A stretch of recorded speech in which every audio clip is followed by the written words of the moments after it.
Hello students. आज हम start करते हैं अपना यूनिट नंबर 1। सिलेबस का यूनिट नंबर 1 है इंटीग्रल कैलकुलस।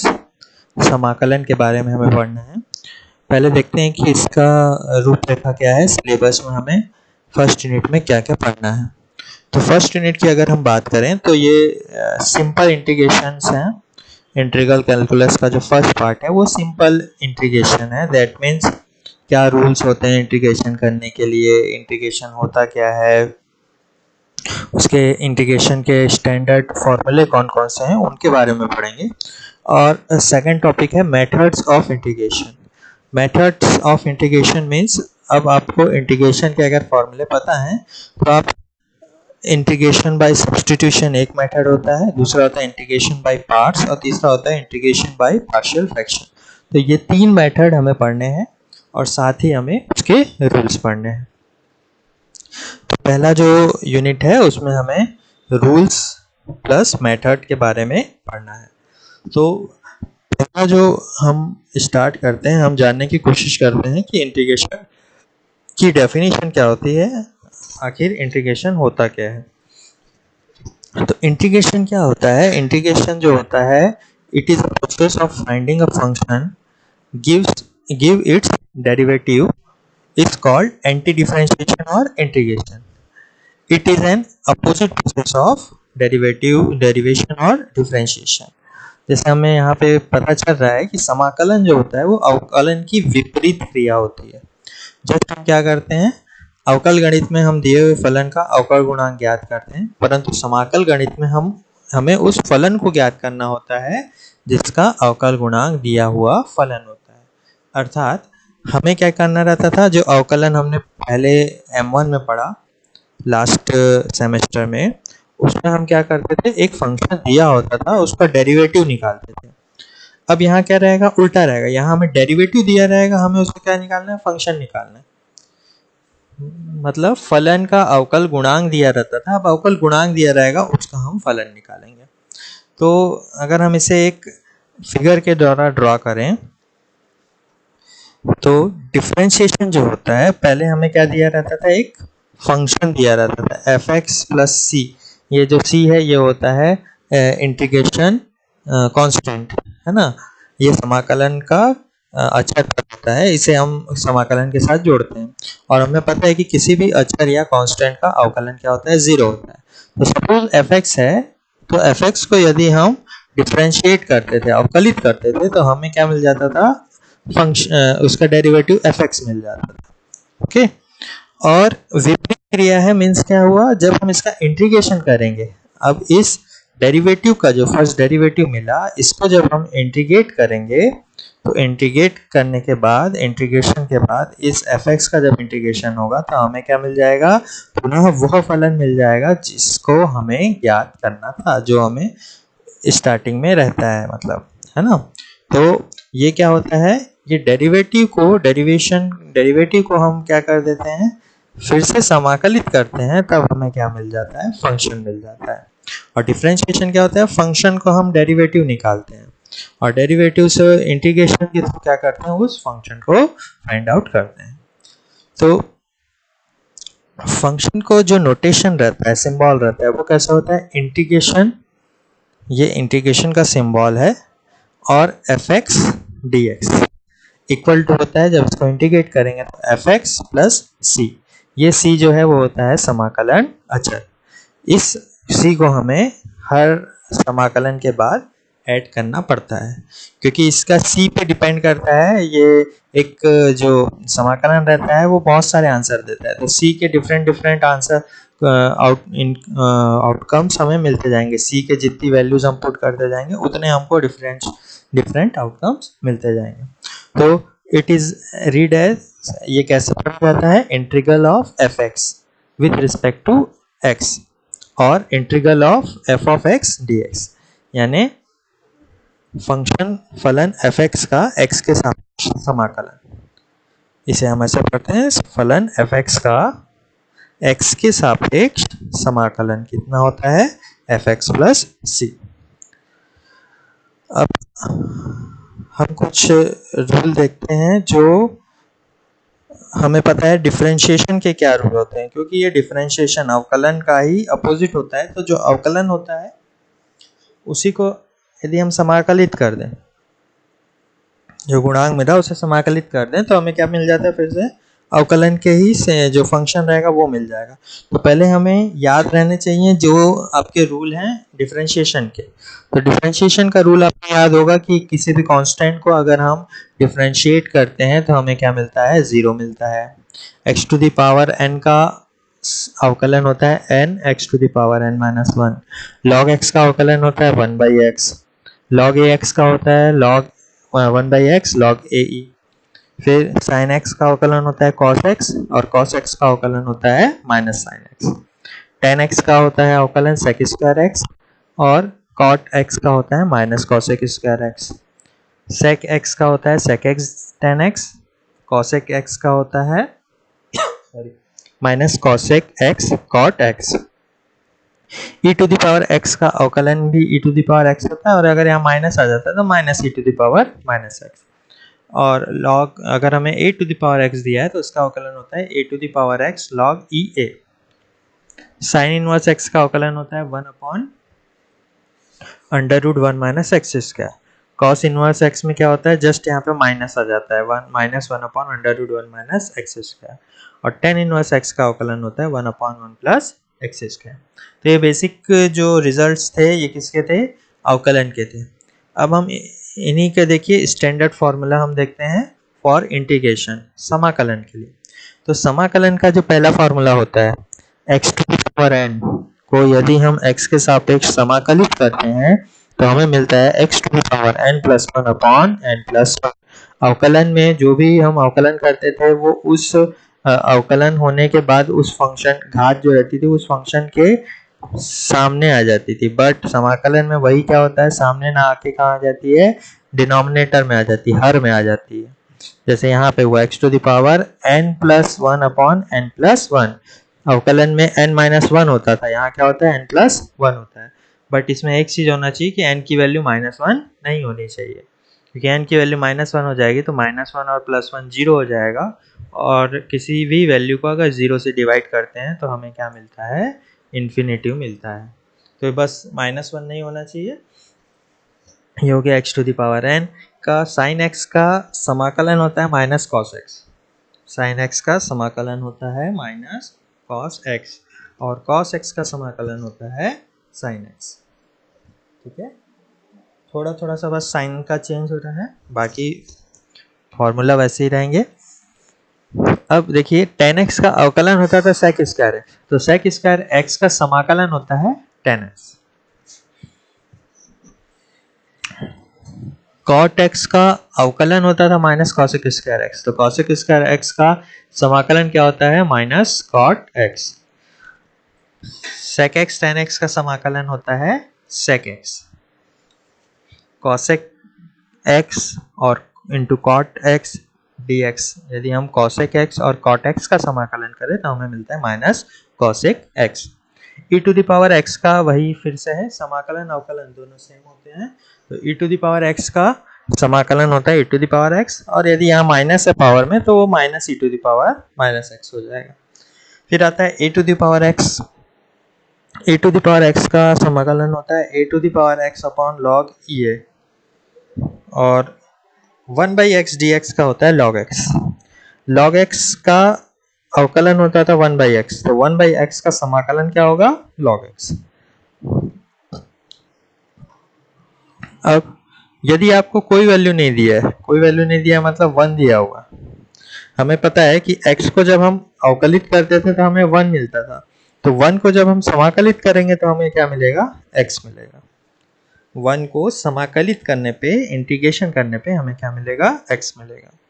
12वां है, अब हमें ये ध्यान देना है कि समाकलन में जैसे sin ax है, x के साथ जो भी कोफिशिएंट रहेगा किसी भी फॉर्मूले में, x के साथ अगर 1 दिया हुआ है यानी सिर्फ x दिया हुआ है तो कोई दिक्कत नहीं, लेकिन x के साथ यदि कोई वैल्यू उसका गुणांक जुड़ा हुआ है तो ये जो कोफिशिएंट रहेगा, गुणांक रहेगा, ये कहाँ आ जाएगा, इंटीग्रेशन का रूल लगेगा और उसके बाद वो कहाँ पे आ जाएगा, डिनोमिनेटर में आ जाएगा। जैसे हमें पता है कि साइन एक्स का सेकंड नंबर फॉर्मूला देखिए, साइन एक्स का इंटीग्रेशन क्या होता है, माइनस कॉस एक्स। तो साइन ए एक्स का हो जाएगा minus cos a x, but x के आगे क्या था, ये 1 था, ए था, तो ए कहाँ आ जाएगा, नीचे आ जाएगा। सिमिलरली कॉस ए एक्स है ये, सिमिलरली यदि कॉस ए एक्स दिया हुआ है तो कॉस ए एक्स का क्या होगा, कॉस एक्स का होता है साइन एक्स, तो कॉस ए एक्स का क्या हो जाएगा, sine a x upon A.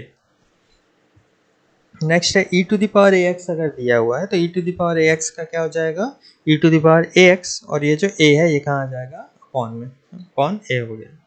Sec x का इंटीग्रेशन होता है दो, आपको क्वेश्चन के ऊपर डिपेंड करता है कि आप कौन सा यूज़ कर रहे हैं, आप दोनों लगा सकते हैं। Log sec x plus tan x भी होता है और log x by two plus pi by four भी होता है, log x by two plus pi by four भी होता है और log sec x plus tan x भी होता है। उसी तरह कॉसेक एक्स का इंटीग्रेशन जो होता है वो होता है minus log cosec x plus cot x, या इसी को हम लिख सकते हैं और log 10x by 2। Similarly integration of 10x का समाकलन होता है log sec x और minus log cos x, log sec x या minus log cos x। cot x का क्या हो जाएगा, जस्ट इसका अपोजिट वैसे ही हो जाता है, log sin x या minus log cosec x, log sin x या माइनस log cosec x। फिर आता है 1 upon under root 1 minus x square. तो रूट 1 माइनस एक्स स्क्वायर अगर दिया हुआ है तो इसका इंटीग्रेशन होता है साइन इनवर्स एक्स और माइनस कॉस इनवर्स एक्स, या तो साइन इनवर्स एक्स होगा या माइनस कॉस इनवर्स एक्स होगा। सिमिलरली अगर 1 अपॉन 1 प्लस एक्स स्क्वायर दिया है, 1 अपॉन 1 प्लस एक्स स्क्वायर दिया है तो उसका होता है टेन इनवर्स एक्स और minus cot inverse x, tan inverse x और माइनस कॉट इनवर्स एक्स, ये होता है 1 अपॉन 1 प्लस एक्स स्क्वायर का। और लास्ट रहता है 1 upon x into under root 1 minus x square, 1 upon x into under root 1 minus x square minus 1। इसका अगर हम समाकलन करते हैं तो ये हमें मिलता है सेक इनवर्स एक्स और माइनस कॉसेक इनवर्स एक्स, या तो सेक इनवर्स एक्स मिलेगा या माइनस कॉसेक इनवर्स एक्स मिलता है। तो ये जो है बेसिक रूल्स हैं, इन रूल्स को आपको याद करके रखना पड़ेगा। जैसे हमने डिफरेंशिएशन के रूल याद किए थे उसी पैटर्न में सेम हमें इंटीग्रेशन के रूल भी याद होने चाहिए कि किसका इंटीग्रेशन करने से हमें कौन सा फंक्शन मिलता है। तो इंटीग्रेशन के रूल आप याद करके रखिए। ये सेकंड अब चलते हैं, इसके कुछ एग्जांपल्स देखते हैं। अब इंटीग्रेट करना है हमें, इंटीग्रेशन निकालना है। पहला क्वेश्चन है x to the power minus 5। जैसे यहाँ दिख रहा है हमें x to the power minus 5 का इंटीग्रेशन करना है। तो पहले जैसे ये सिंपल से ही एग्जांपल हैं, आज हम पूरे सिंपल एग्जांपल देखेंगे। तो x to the power minus 5 जो है उसको हम कंपेयर करेंगे कि ये कौन से रूल से मिल रहा है। तो कौन से रूल से मिल रहा है ये, यदि हम यहाँ के रूल देखें तो x to the power n वाले रूल से मिलता है, x to the power n dx equal to x to the power n plus 1 upon n plus 1, इससे मिलता है। तो हम क्या करते हैं कि इस क्वेश्चन में x to the power n वाला फॉर्मूला पुट करना पड़ेगा। तो x to the power n का जो फॉर्मूला था वो क्या था, x to the power n dx equal to होता था x to the power n plus 1 upon n plus 1। यहाँ आप कंपेयर कीजिए, जहाँ पे n लिखा हुआ है n की जगह यहाँ क्या लिखा हुआ है, माइनस 5 लिखा हुआ है।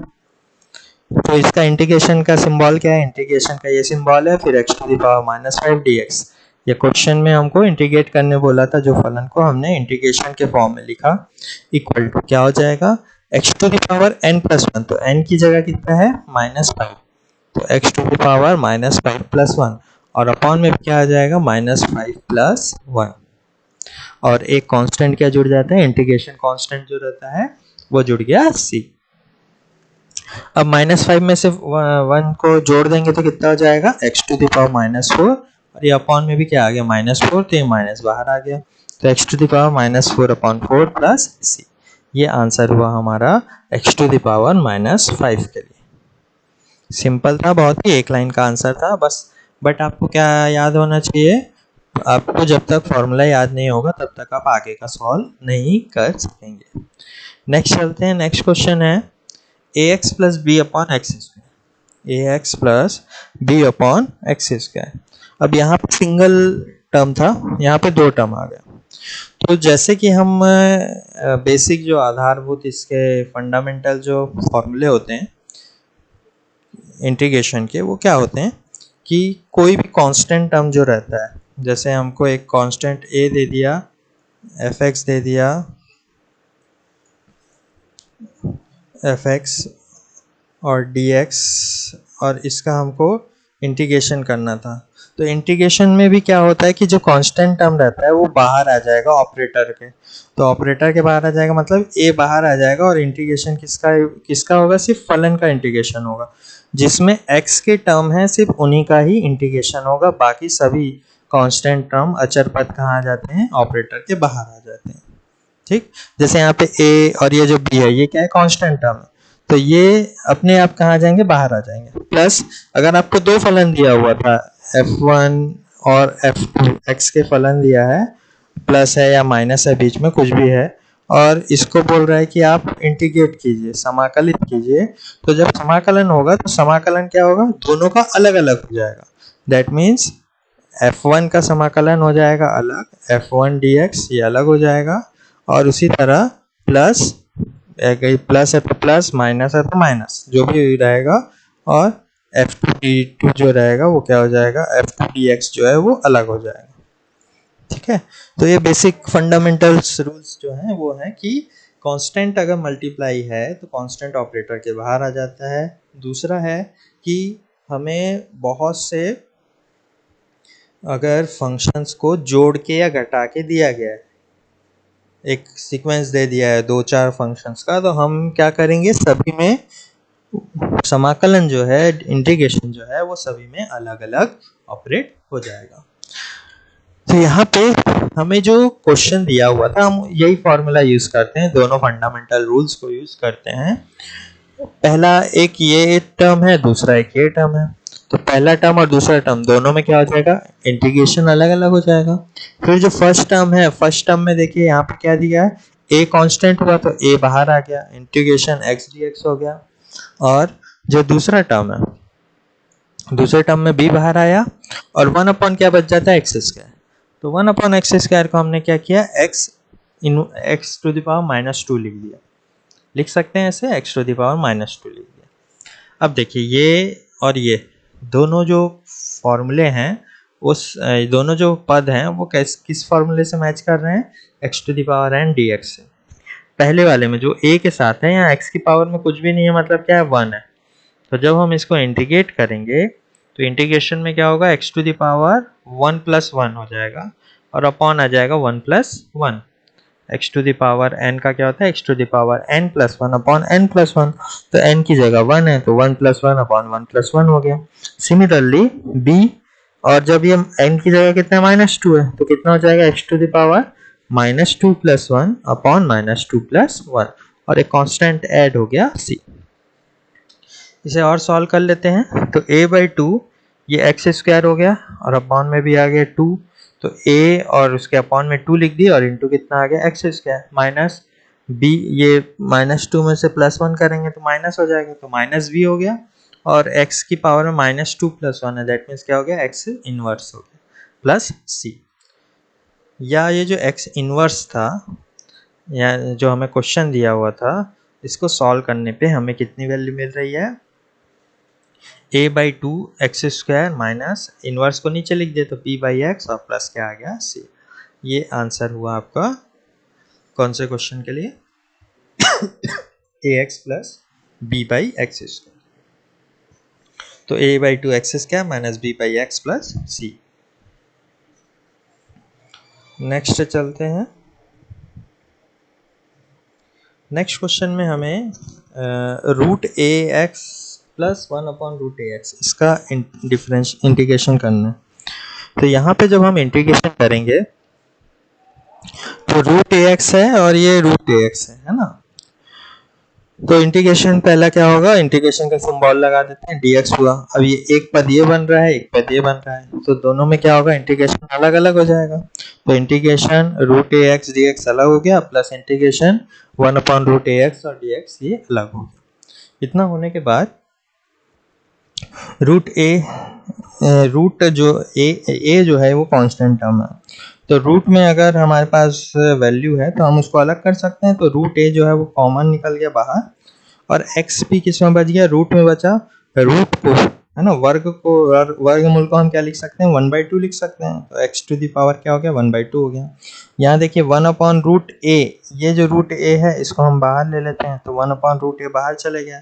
नीचे क्या बच गया, रूट एक्स बचा। एक्स को ऊपर ले जाएंगे तो साइन क्या हो जाएगा, माइनस का हो जाएगा। और रूट है, रूट मतलब कितना हुआ, 1/2 हुआ। तो एक्स टू दी पावर कितना आ जाएगा, -1/2। ठीक, हमने सिर्फ क्या किया है, कांस्टेंट टर्म रूट ए दोनों में से बाहर निकाले, अंदर दोनों जगह रूट एक्स बचा, उसे हमने पावर के फॉर्म में लिखा, यहाँ +1/2 आया।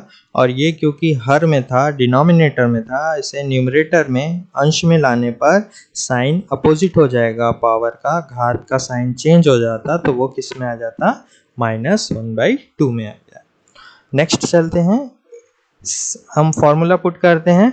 कौन सा फॉर्मूला पुट करेंगे, x to the power n dx जो होता है, x to the power n का समाकलन जो होता है वो कितना होता है, x to the power n+1/n+1।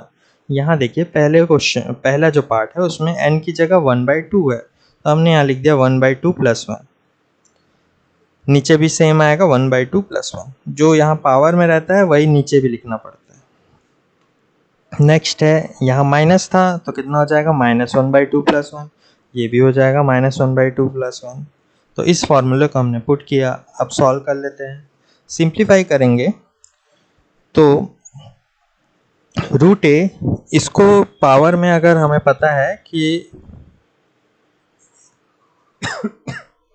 Sorry a to the power m + n है यदि, तो हम इसको क्या लिख सकते हैं, a to the power m into a to the power n लिख सकते हैं। ऐसे दो पार्ट में करके, बेस सेम रहता है तो घातें जुड़ जाती हैं।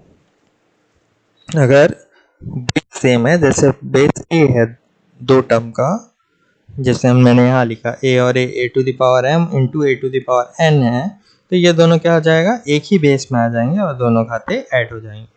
उसी तरह जैसे x टू द पावर 1/2 + 1 था, तो इसको हम क्या कर सकते थे, x टू द पावर 1/2 और into x to the power 1, तो 1 लिखने की जरूरत तो नहीं रहती, तो सिर्फ क्या बचेगा, x बचेगा, लिख सकते हैं ऐसे। और नीचे इसको जोड़ेंगे, जब ऐड करेंगे तो 2 मल्टीप्लाई होगा 1 से, तो 1 + 2/2 आ जाता। 1 + 2/2 मीन्स क्या हो जाता, 3/2। प्लस सेकेंड टर्म देखिए, ये 1 है, ये हाफ है, एक में से आधा घटाएंगे तो क्या बचेगा, आधा ही बचेगा, हाफ ही बचेगा, तो ये 1/2 बचा। सिमिलरली डिनोमिनेटर में भी हमारे पास क्या बच जाएगा, 1/2 बचा, और प्लस क्या हो गया, c हो गया। अब हम इसको सिस्टमेटिक वे में लिख लेते हैं, 3/2 है तो क्या हो जाएगा, 2/3 हो जाएगा, इंटू ये जो x था उसको लिख दिए x, और यहाँ पे x to the power 1/2 means क्या बचा, रूट x, और ये भी रूट है, तो कितना हो गया, रूट ax। ठीक, प्लस ये रूट ax हुआ, प्लस 2 इंटू क्या हो जाएगा, देखिए अब ऊपर में ये जो 1/2 था ये ऊपर चले गया तो 2 हो गया, और रूट में नीचे में रूट a बच रहा है और यहाँ ऊपर में x टू द पावर 1/2, तो दोनों को एक ही रूट में लिख सकते हैं, x/a, ये लिख दिया हमने, और प्लस क्या आ गया, c। तो रूट ax + 1/√ax को यदि हम इंटीग्रेट करते हैं तो इंटीग्रेशन के पश्चात हमें क्या मिलता है, 2/3x√ax + 2√x/a + c, इतना मिलता है। एक और क्वेश्चन देखते हैं, 1/3 - 2x होल क्यूब है इसका, है ना, होल क्यूब ऑफ 3 - 2x, इसे हमें सॉल्व करना है। तो ऐसा तो कोई फॉर्मूला नहीं है कि जिसमें हमें ऐसे बड़े इक्वेशन दिए हों सॉल्व करने के। तो सबसे पहले हम इसको सिस्टमेटिक वे में लिखते हैं। Systematic way in the sense होता है कि हम क्या करेंगे, इसको ऊपर ले जाते हैं। 1 अपॉन था उसको हमने माइनस के फॉर्म में लिख दिया, तो 3 minus 2x to the power 3 हो गया। अब आप क्या कीजिए, कंसीडर करके चलिए कि ये एक ही वैल्यू है। सपोज ये कैपिटल एक्स है, तो कैपिटल एक्स है तो एक्स टू द पावर कितना हो गया, -3 हो गया। एक्स टू द पावर -3 हुआ, दैट मीन्स क्या हो गया, x to the power n वाला फॉर्मूला पुट कर देते हैं इसमें। तो x to the power n का फॉर्मूला क्या था, x to the power n plus one upon n plus one, ये तो फॉर्मूला ही हो गया। तो कैपिटल एक्स की जगह कितना लिए हैं, इस पूरे को एक ही टर्म माने, तो कितना हो जाएगा 3 minus 2x to the power -3 plus 1, और नीचे ब्रैकेट में आ जाएगा -3 प्लस 1। ठीक है। उसके बाद जैसे मैंने अभी आपको फॉर्मूले में भी बताया था, sign a x cos a x, ये वाला हम सॉल्व किए थे। तो उसमें क्या होता है, जब भी वैल्यू यानी वेरिएबल एक्स के साथ जो वैल्यू रहेगी उसे हमें पूरा का पूरा क्या करना पड़ता है, डिफरेंशिएट करना पड़ता है। और डिफरेंशिएशन करके नीचे लिखते हैं, नीचे डिनोमिनेटर में लिखते हैं, न्यूमरेटर में ना लिख के डिनोमिनेटर में। तो हम ये 3 माइनस 2x जो है इस पूरे का डिफरेंशिएशन करेंगे, अवकलन करेंगे। तो 3 जो है अचर, अचर का अवकलन क्या हो जाएगा 0, और x का डिफरेंशिएशन होता है 1, तो माइनस क्या आ जाएगा 2, तो 0 माइनस 2। अब ये -3 में से 1 जाएगा तो क्या बचेगा -2, यहाँ पे होगा -2, तो -2 और -2 क्या हो जाएगा 4 हो गया। और ये ऊपर में -3 प्लस 1 कितना हो गया -2। अब आप उसे नीचे ले आइए, तो integration 1 upon 3 minus 2x cube dx equal to हो जाएगा 1 upon 4 into 3 minus 2x whole square plus c। ये हुआ आपका integration 1 upon 3 minus 2x whole cube का। नेक्स्ट क्वेश्चन देखते हैं, x plus 2 upon x plus 2 upon x plus 1 जैसे यहाँ दिख रहा है हमें। तो अब इसे डिफरेंशिएट इंटीग्रेट करना हमें, क्योंकि अपॉन में जैसे भाग वाला है, अभी तो फॉर्मूला पढ़े नहीं है ना। तो भाग विधि जो रहती है वो डिफरेंशिएशन में होती है। अब इसको हमको क्या करना पड़ेगा, अलग अलग करना पड़ेगा। तो अलग अलग करने के लिए अगर हम कॉमन देखें तो ये x प्लस 1 है और ये x प्लस 2 है। इस 2 को क्या हम +1 और +1 लिख सकते हैं, 2 बार 1 प्लस 1 लिख सकते हैं। तो हम इसी का यूज़ करते हैं कि x प्लस 1 को अलग ब्रैकेट में लिख देते हैं और 1 को अलग ब्रैकेट में लिख देते हैं। अब हम x प्लस 1 से दोनों पदों को डिवाइड करेंगे, तो ये जो x प्लस 1 है ये पहले x प्लस 1 से कैंसिल हो जाएगा और हमारे पास क्या बच जाएगा, सिर्फ 1, और प्लस क्या बच जाएगा 1 अपॉन x प्लस 1, इतना बच गया। अब ये दोनों अलग अलग इंटीग्रेशन होगा, integration 1 plus D x, sorry integration 1 D x plus integration 1 upon 1 plus x या x प्लस 1 डी एक्स हो जाएगा। 1 प्लस एक्स लिखते हैं, x प्लस 1 एक ही मतलब है ना। अब इतना होने के बाद यहाँ पे आपको दो फॉर्मूला यूज करना है।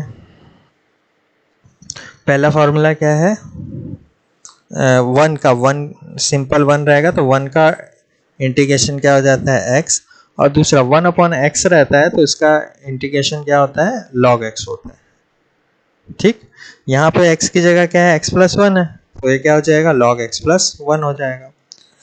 लॉग में हमेशा याद रखिए, यहाँ पे x प्लस 2 हो, 3 हो, 5 हो, 6 हो, 10 हो, -1 हो, -2 हो, -3 हो, अगर x के आगे कोई वैल्यू नहीं है तो सिंपल हमको वही फॉर्मूला लगाना है जो पुट करते हैं। जैसे 1/x का log x हुआ तो 1/x प्लस 2 का भी log x प्लस 2 होगा, log x माइनस 10 का भी log yes 1 upon x plus x minus 10 भी रहेगा तो उसका log x माइनस 10 ही इंटीग्रेशन होगा। लेकिन x का अगर कोई गुणांक है -1, -2, -3, तो वो जो है वो अपॉन में आ जाएगा। तो यहाँ x का गुणांक कितना है 1 है, तो ये 1 आ गया, 1 को लिखने की जरूरत नहीं रहती। तो इसलिए इसका आंसर क्या आएगा, x plus log x plus 1 plus c।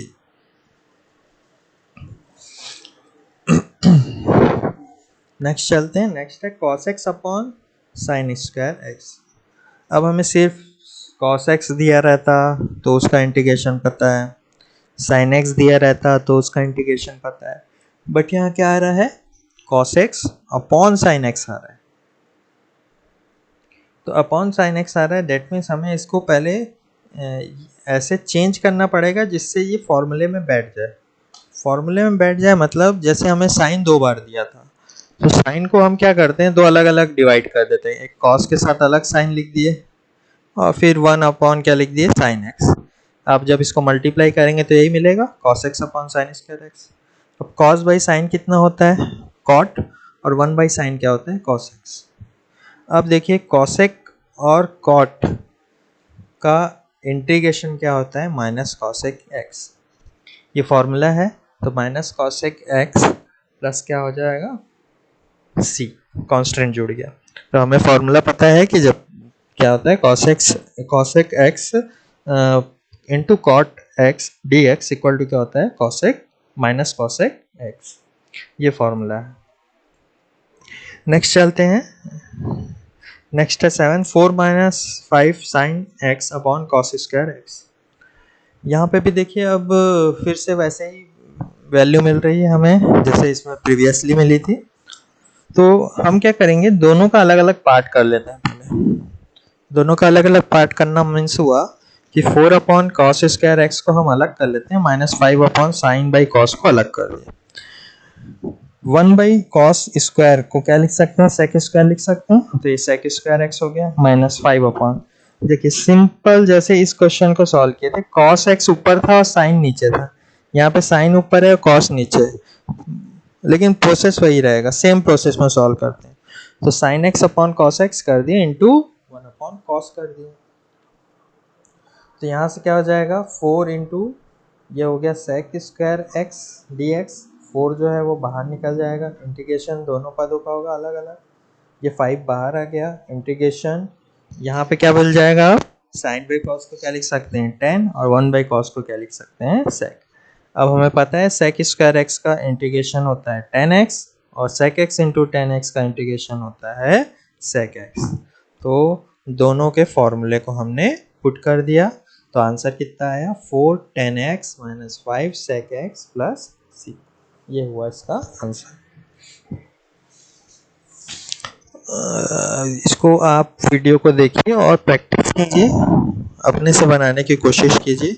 पहले आप फॉर्मूले को नोट कर लीजिए पूरा एक जगह, जितने 21 फॉर्मूले थे, और जो डिफरेंशिएशन के थे, अवकलन के, उसे भी नोट कर लीजिए। दोनों को नोट करने के बाद आप कॉपी में इसको बना बना के देखिए, तो आपसे बनते जाएगा, इजीली बन जाएगा। क्योंकि फॉर्मूला कहीं और लिखा है और हम अभी वीडियो में बार बार फॉर्मूले वाले पेज में नहीं जा सकते हैं, इसलिए थोड़ा सा डाउट आता है। आप फॉर्मूले को बाजू में रखिए और बनाते जाएंगे तो आपसे ये बनते जाएगा। मैं आपको असाइनमेंट दे रहा हूँ, फर्स्ट चैप्टर का फर्स्ट असाइनमेंट है, इसको आप ट्राई कीजिए, बना के देखिए, बहुत सिंपल है। पहला जो ये जो पार्ट है, इसको आप क्या करेंगे, दोनों को मल्टीप्लाई कर देंगे, दोनों कोष्टकों को मल्टीप्लाई करके पूरा सॉल्व कर लीजिए पहले, है ना, इसको सिंप्लीफाई कर लीजिए और सिंप्लीफाई करने के बाद उसका इंटीग्रेशन करिए। सेकंड में देखिए ये 3 पद हैं, 1 2 और ये 3, तीनों को अलग अलग इंटीग्रेशन के सिंबल में रखिए और फिर लिख दीजिए इंटीग्रेशन जो आएगा। बस एक चीज़ याद रखिए कि इंटीग्रेशन में जो कांस्टेंट जुड़ता है प्लस सी, वो इंटीग्रेशन होने के बाद ही जुड़ता है। जब पूरा इंटीग्रेशन हो जाता है उसके बाद आपको उसे जोड़ना रहता है। तो आप लास्ट लाइन में भी जोड़ के लिख सकते हैं, पूरा इंटीग्रेशन कर लीजिए और जब लास्ट में आंसर लिख रहे हैं तो प्लस सी करके लिख दीजिए।